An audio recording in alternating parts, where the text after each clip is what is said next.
I'm Chip Lord. I was a friend of Bonnie Sherk. I knew her as not Bonnie, Ora Sherk, in the 1970s. And I was thinking, I can't remember where we met exactly, but it must have been at an art opening, because Bonnie went to every art opening, apparently.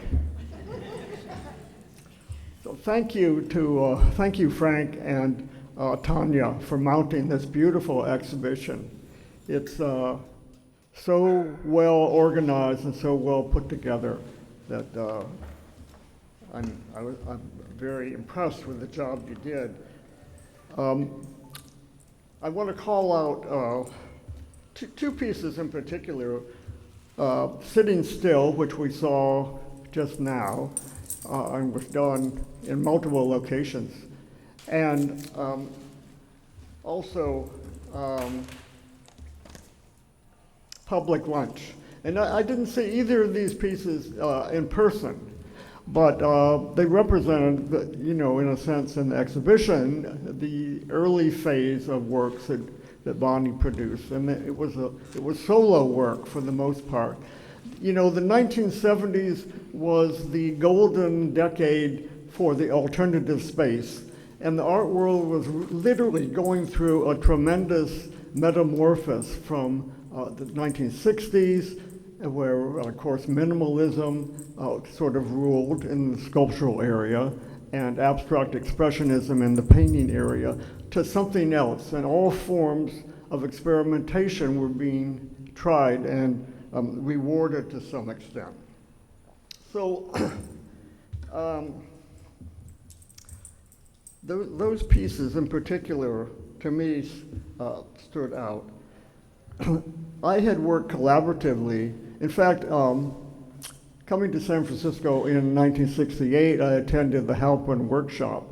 And I feel there's a bit of the Halpin workshop and Larry Halpin's work as a background to Bonnie's work. But I don't know of any formal connection there.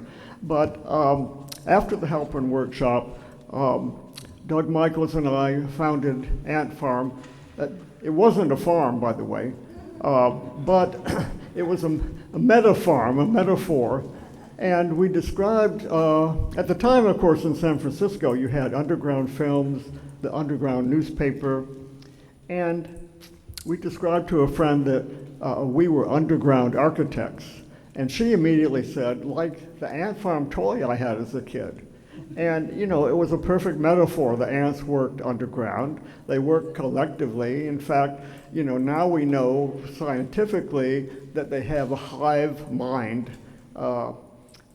And what else? It came in only one color, which was green, which seemed perfect. So I worked for 10 years in that collaborative environment. And then I was kind of launching my solo career after a fire in 1978 in the Ant Farm studio, which was at Pier 40 on the Embarcadero. Of course, Bonnie did the inverse, working as a solo artist initially, and then going at some point into a collaborative practice with the farm, which was 1976, I think. So we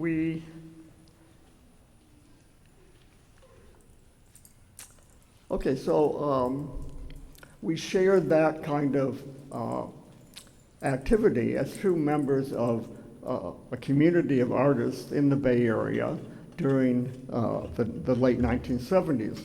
So as I was transitioning to more of a solo practice, I had an invitation from Bonnie to do a piece at the farm.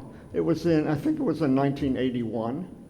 And this poster is in the show, along with a whole array of other posters for events that were done in that era at the farm. And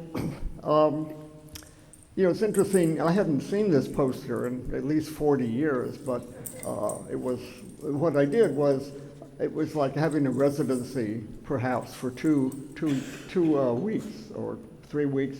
So there would be the installation in the space, a performance, and then Car Wars, which was a video screening of, I guess, Cadillac Ranch and maybe Meteor Burn Video Works.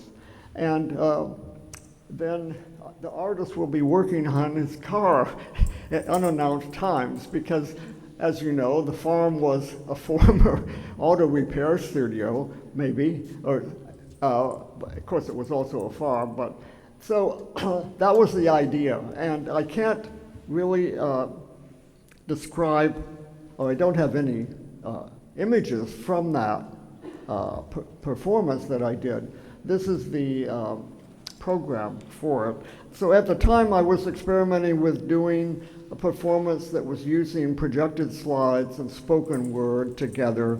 They were short works that added up to a longer piece. And I know that's what I did, and then I did it again, I think later, at 80 Langdon Street, which was one of several alternative spaces, so-called, in San Francisco, along with La Mamelle and others. And so I thought it would be interesting to show you just very briefly, like an excerpt of what that was.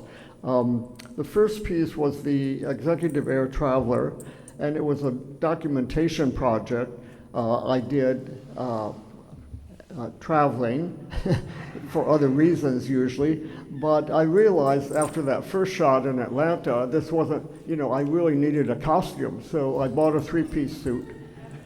This was taken at SFO. And every time I traveled, I wore the suit, and I would photograph myself in the airport, Vancouver there, of course, JFK in New York. And at the end of the performance at the farm, the idea was there had been spotlights mounted on the outside of the building, and they would be turned on and light the Army Street interchange. This isn't a point of view photo of that, but it's a stand-in for it, let's say, because I don't have any documentation of that event.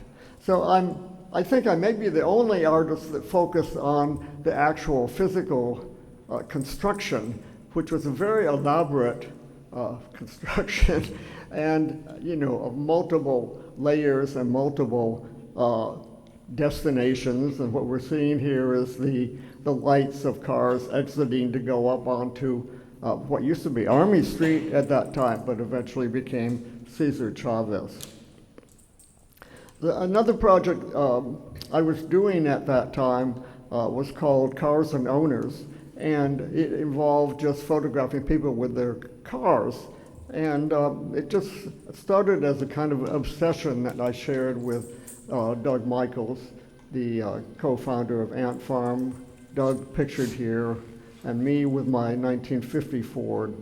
And like many things, it was never shown publicly. It was only shown in the Ant Farm studio, but it's now in the collection of SF MoMA. And another piece was a performance called Chevrolet Training Film, the Remake. It was done with collaborator Philip Garner, who now goes by Pippa Garner. And it was simply re-performing a found film that was found at the Alameda Flea Market. And this performance was done, I know, at La Mamelle in 1981. And then this is a little bit later, and so I'm actually going to stop here. I think I'm just going to zoom through some of the shots. This is a collaboration with Mickey McGowan and the Unknown Museum, and I'm going to stop there. Thank you.